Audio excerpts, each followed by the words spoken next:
RVBN, the Rich Video Blog Network, home to weekly NFL predictions, great personality profiles, great professional wrestling video blogs, great sports video blogs, great MBTA video blogs, great everything on here. Collection of my work goes back to June of 2014 on various social media websites.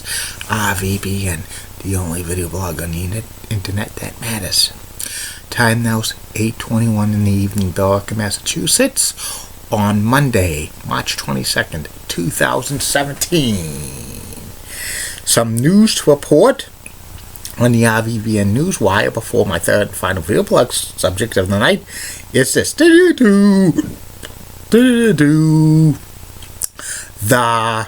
owner of the New England Patriots, Bob Kraft, says that Tom Brady, quarterback, could be playing 5 to 6 more years, and also Bill Belichick could be coaching till he's 80 years old. So good luck to that. I think realistically Tom Brady has 1 or 2 more years left, and Bill Belichick could go on for a long time, but I think he could coach until he's 70. Also, the head of the International Ice Hockey Federation says that he does not want the NHL players to pick and choose what Olympics they want to be at, because there's a strong sentiment that the NHL players will skip the 2018 games in South Korea, and they're looking to be playing in the 2022 games in Beijing, China. But the head of the IIHF does not want that. Pick one or you don't go. That's what he said. And the WWE has released Diva Eva Maria from contract. And like when they release everybody from contract, they wish Eva Maria the full good luck in their future endeavors. And that's about it in the news from the RVBN Newswire. Be back in a flash with my third and final video blog subject of the day.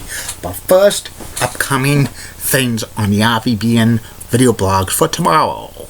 Tomorrow on RVBN, 3 more video blogs. First video blog will be about the most surprising and most disappointing teams in the NHL this year. I'm like kind of consolidating these two things together. Second video blog of the day will be about the Old Johnny's Food Master, a supermarket chain in the greater Boston area. And the third and final video blog of the night will be about the WWE House Show Card review for Madison Square Garden on 11/24/1987. And Wednesday is going to be the last WWE Madison Square Garden House Show Card I do for a week review, because in 1987, then go on to 1988 in a few days. More great video blogs coming. Stay tuned. I'm back. My third and final video blog subject tonight is about the MSG House Show Card review for the WWE on October 16th, 1987. This was headlined by a 2 out of 3 fall match, pitting Strikeforce Tito Santana and Rick Martello facing off against Haku and Tama, the Islanders, plus other exciting matches.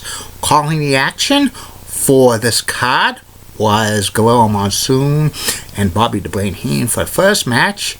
Then afterwards, it was Nick Bockwinkel as the color man. And here are the matches that happened on this house show card for Madison Square Garden, which was televised on the MSG network.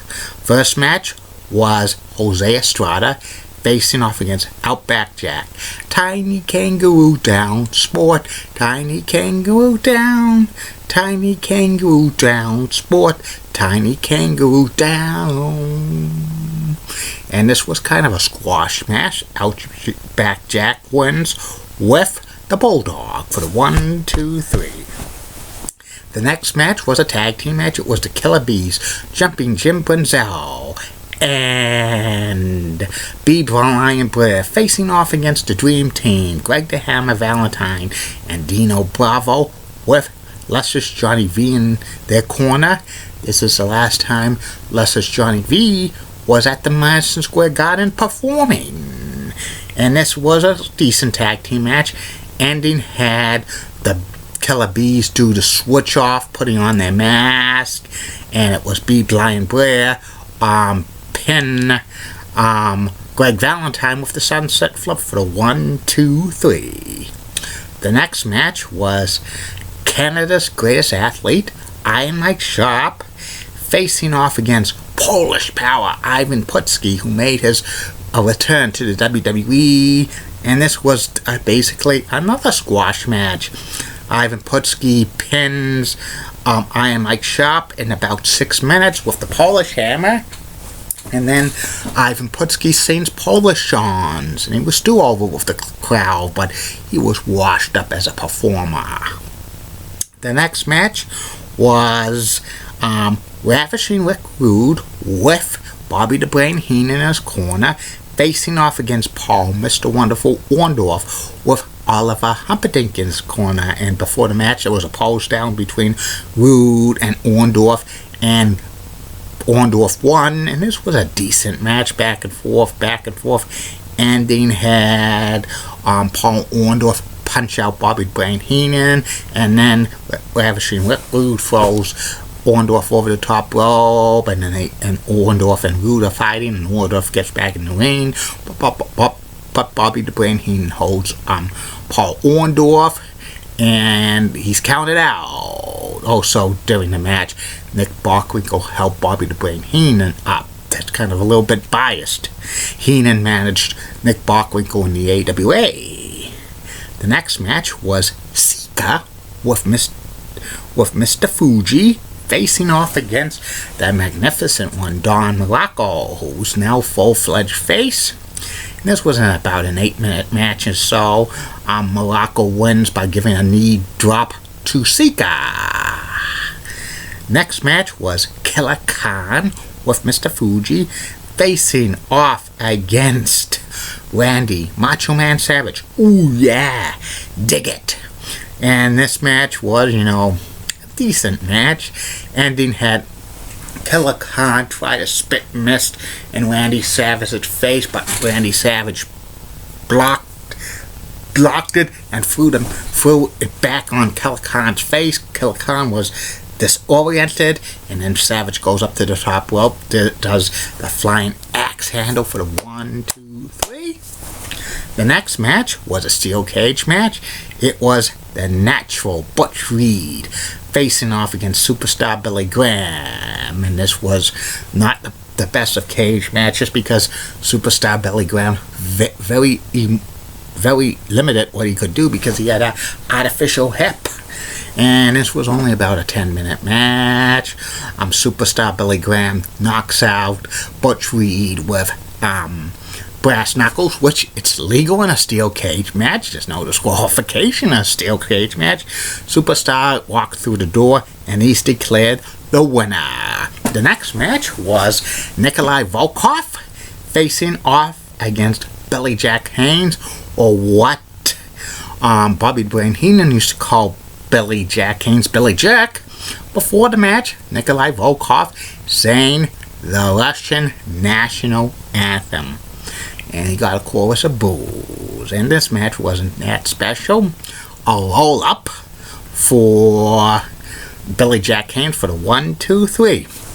And in the main event was a 2 out of 3 fall match between the Islanders, Haku and Tama, with Bobby the Brain Heenan in their corner facing off against Strike Force, Tito Santana, Ariba, and Rick Martel. And Strike Force and the Islanders had one of these good feuds for tag teams, and this was a classic 2 out of 3 fall match. First fall, Haku pins Tito Santana when Haku and Tama gives Tito the headbutt. A few minutes later, Tito wins the second fall with with a roll-up, hitting them with the flying forearm. And then the third and the final fall, all four wrestlers go in the ring and have mayhem. But in the end, Martel pins Haku with Santana interfering. And this was an exciting main event. And this WWE House Show card was a B-. And that's about it on that. Be back tomorrow. Facebook, YouTube, Twitter, and Google+. 3 more video blogs for your enjoyment. Keep calm, everybody. And I'm a Julie Button guy. Molly Roseblood, WCCO, Oxen has nice legs. Elizabeth Hart, so stunning. She's the best. Amy Sweezy is awesome. Awesome Amy. And then the Church of WPIX, Channel 11, New York, such rocking cougar, got the best leg of New York City bar none. Bob Gibbs of ABC 11 has the sweetest southern accent in the world. She's got the best legs from Raleigh, North Carolina, bar none. Ron Clare, WHH, Channel 7 Boston, is the best cute leggy blonde in Boston. And Alia Woolley of WABI Channel 5 in Bangor, Maine's a big UMass Lowell Riverhawks hockey fan, and she's got the best legs in Maine. And in the words of Sean Lucha, get out. Bye.